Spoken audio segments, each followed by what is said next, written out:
القرآن الكريم، لماذا أو هل برأيك يجب أن يقرأ من خلال مفسرين؟ يعني في الآونة الأخيرة، في السنوات الأخيرة، تشبع الجميع تقريبا أو الغالبية بفكرة أن القرآن يجب أن تقرأه من خلال أو تفهمه من خلال وسطاء، من خلال مفسرين، من خلال أحاديث، والقرآن مكتوب بلغة عربية واضحة، أليس كذلك؟ الله سبحانه وتعالى يقول: وما يجحد بآياتنا إلا كل ختار كفور. لو سألتك ما المعنى الختار الكفور؟ إذا تحتاجين لمفسر. اليوم راح أعرفكم على معنى الختار الكفور، ولكن في سياق متصل يجب علينا أن نقرأ الآية كاملة حتى نفهم معناها. بسم الله الرحمن الرحيم.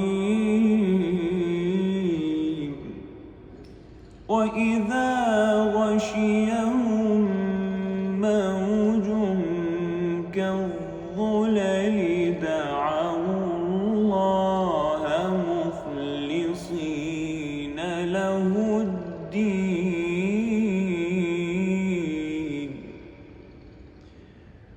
فلما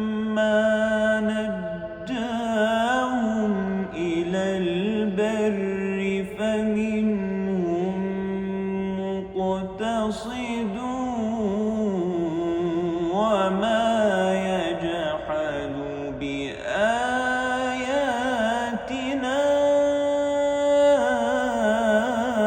إلا كل ختار كفور.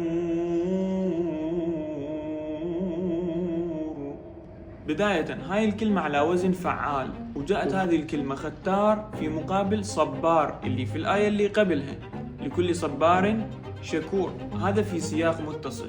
أما معنى الختار لوحدها فأقرب كلمة توحي إلى معناها هي الغدار. الغدار من الغدر، وهو صيغة تكثير، يعني أقول غدار يعني كثير الغدر، ختار يعني كثير الخداع، علما خداع لله سبحانه وتعالى. ما معنى الختار بالأصل؟ الله سبحانه وتعالى ضرب مثلا بالأشخاص اللي ينذرون النذر لله سبحانه وتعالى إذا أصابتهم مصيبة أو مشكلة وأرادوا أن الله سبحانه وتعالى يسهل ويخفف عنهم هذا البلاء، ينذرون ويخبصون الدنيا، وبعد ما تنقضي هذه المشكلة كل شيء ما يسوون.